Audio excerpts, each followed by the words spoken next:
सोच कर देखिए, रात के करीब 1:30 बज रहे हैं, बाहर एकदम गुप अंधेरा है और आप अपनी ट्रेन की बर्थ पर गहरी नींद में सो रहे हैं। सब कुछ बिल्कुल नॉर्मल है, लेकिन आपको आइडिया तक नहीं है कि आपकी ट्रेन सेफ ट्रैक पर नहीं बल्कि मौत के बिछाए गए जाल पर दौड़ रही है।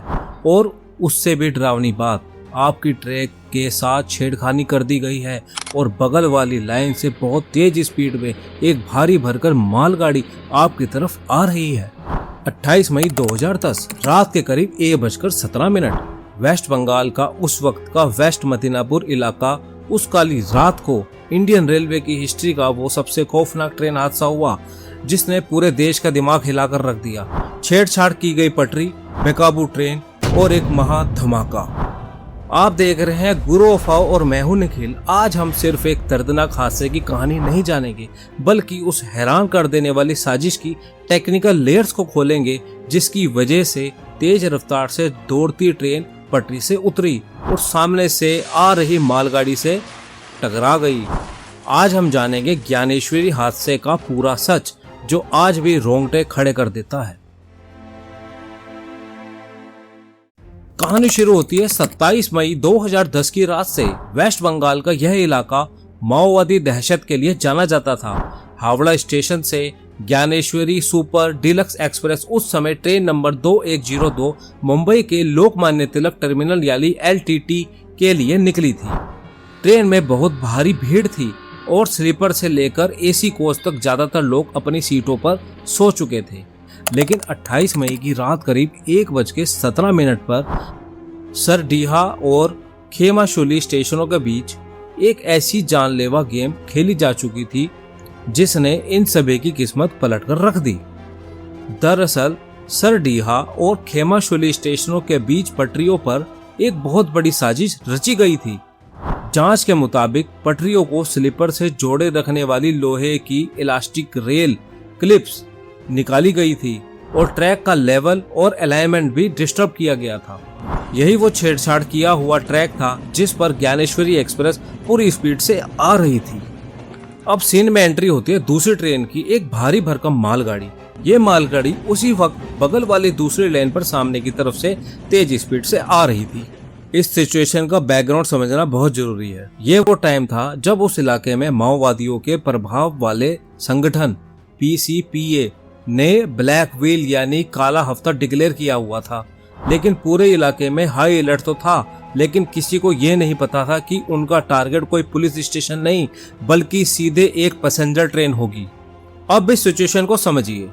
एक तरफ तेज रफ्तार से आती हुई ज्ञानेश्वर एक्सप्रेस जिसका ट्रैक छेड़छाड़ का शिकार हो चुका था और दूसरी तरफ बगल की लाइन पर सामने से आती हुई मालगाड़ी। रात का घुप अंधेरा। दोनों ट्रैक्स के लोको पायलट्स को आखिरी पल तक डेंजर की कोई क्लियर वार्निंग नहीं मिली थी। किसी को जरा सा भी कोई आइडिया नहीं था कि मौत का ये क्लैश अब कुछ ही सेकंड दूर है। यहाँ पर हर इंसान के दिमाग में एक सबसे बड़ा सवाल आता है, अगर ट्रैक के साथ इतनी बड़ी छेड़छाड़ की गई थी तो रेलवे के सिस्टम को पता क्यों नहीं चला? कोई सायरन क्यों नहीं बजा? सिग्नल रेड क्यों नहीं हुए? यही इस साजिश का सबसे डरावना और टेक्निकल हिस्सा है। नॉर्मली कई जगहों पर अगर रेलवे ट्रैक टूटता है तो ट्रैक सर्किट ट्रैक हो जाता है और सिग्नल अपने आप रेड हो जाता है। लेकिन इस केस में मामला सिर्फ ट्रैक टूटने जैसा सिंपल नहीं था।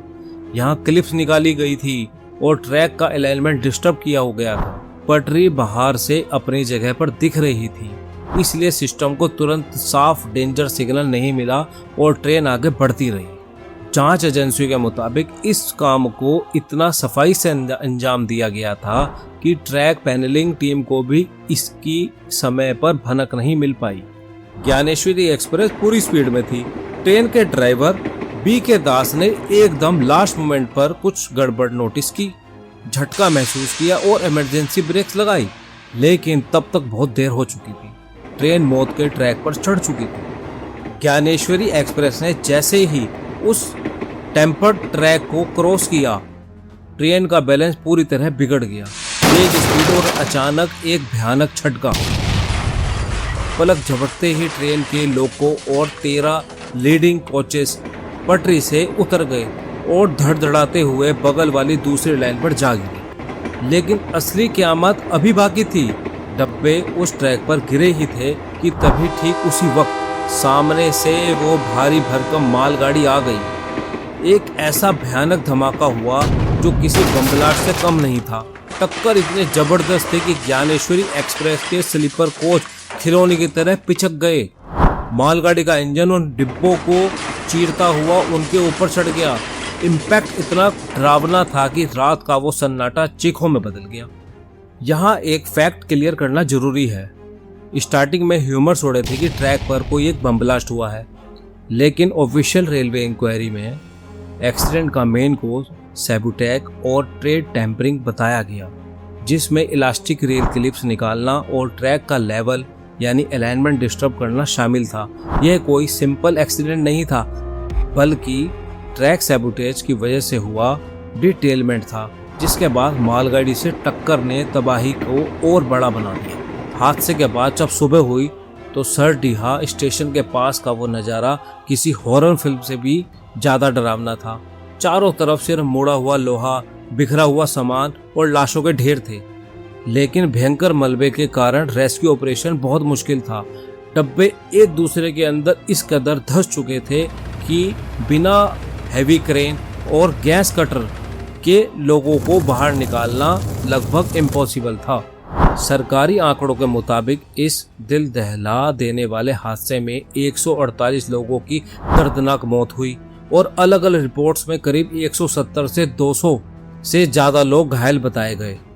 कई लाशें तो टक्कर में इतनी बुरी तरह कुचल गई थी कि उनकी पहचान करना भी मुमकिन नहीं था। हालात ये थे कि बाद में कई डेड बॉडीज को पहचानने के लिए डीएनए टेस्ट का सहारा लेना पड़ा। वो लोग जो रात में हंसते खिलखिलाते अपने घरों के लिए निकले थे, वह मलबे में दबकर सिर्फ एक आंकड़ा बन चुके थे। इस हादसे ने पूरे देश को अंदर तक हिलाकर रख दिया। एक पैसेंजर ट्रेन को इस तरह टारगेट करना ये कोई नॉर्मल एक्सीडेंट नहीं था, ये सीधा सीधा आतंकवाद जैसा हमला था। हादसे के बाद उस वक्त के रेल मंत्री मौके पर पहुंची और रेलवे ने साफ कर दिया था कि ये सैबोटेज यानी जानबूझकर की गई साजिश का केस है। मामला इतना बड़ा हुआ था कि कुछ ही दिनों बाद यह केस सीबीआई के हाथों में सौंप दिया गया। सीबीआई ने जब अपनी इन्वेस्टिगेशन शुरू की तो जो सच सामने आया वो भी डरावने वाला था। जांच में पता लगा कि पूरी साजिश में पीसीपीए से जुड़े लोगों की भूमिका सामने आई, जिसे उस वक्त माओवादी प्रभाव का संगठन माना जाता था। उन्होंने ब्लैक वीक के दौरान दहशत फैलाने के लिए इस खौफनाक प्लान को अंजाम दिया था। सीबीआई की चार्जशीट में पीपी महतो और उमाकांत महतो जैसे कई बड़े नाम सामने आए। पुलिस और जांच एजेंसियों ने ताबड़तोड़ एक्शन लिया। कुछ ही हफ्तों में कई लोग अरेस्ट हुए और इस घटना का मास्टरमाइंड माना जाने वाला उमाकांत महतो बाद में सिक्योरिटी फोर्सेस के साथ हुए एक एनकाउंटर में मारा गया। सीबीआई ने दर्जनों लोगों के खिलाफ चार्जशीट फाइल की, लेकिन क्या उन पकड़े गए लोगों को सजा मिली? उनका जवाब हमारे सिस्टम की उस कड़वी सच्चाई में छुपा है जो आज भी चुभती है। दोस्तों, 2010 का ज्ञानेश्वरी एक्सप्रेस हादसा हमें एक बहुत कड़वी सच्चाई दिखाता है। यह हमें बताता है कि जब सिस्टम की नज़र एक सेकंड के लिए भी हटती है तो कैसे सैकड़ों बेगुनाह लोग मौत की नींद सो जाते हैं। इस हादसे के बाद रेलवे को समझ आ गया था कि सिर्फ ट्रैक सर्किट वाले सिग्नल सिस्टम पर भरोसा नहीं किया जा सकता, क्योंकि क्रिमिनल सिस्टम के लूप लॉस जानते हैं। इसके बाद ट्रैक पेट्रोलिंग और नाइट सिक्योरिटी को लेकर कई नए नियम बनाए गए।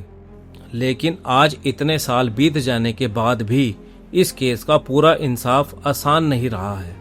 2025 तक भी इस केस में बेल और ट्रायल प्रोसेस को लेकर सुप्रीम कोर्ट तक सुनवाई गई और मामला लीगल प्रोसेस में चलता रहा। कई आरोपी जमानत पर बाहर रहे। केस कोर्ट की फाइलों में तारीखों के बीच झूलता रहा। कई परिवारों को क्लोजर और ऑफिशियल पेपर वर्क के लिए सालों तक इंतजार करना पड़ा। वो लोग आज भी बस एक ही आस में बैठे हैं कि कभी तो उनके अपनों को इंसाफ मिलेगा। ज्ञानेश्वरी की उस काली रात में अपनी जान गंवाने वाले 148 मासूम मुसाफिरों को गुरु फाओ की टीम की तरफ से भावभीनी श्रद्धांजलि। अगर आपको ज्ञानेश्वरी हादसे की डीप रिसर्च और इससे पीछे की कड़वी हकीकत समझ आई हो तो इस वीडियो को शेयर जरूर करें ताकि लोगों को इस भूले हुए हादसे की सच्चाई पता चले। ऐसे ही और अनकही और सच्ची कहानियों को बिना किसी फिल्टर के देखने के लिए चैनल को अभी सब्सक्राइब करें। मैं हूं निखिल, हम मिलेंगे अगली वीडियो में। जय हिंद।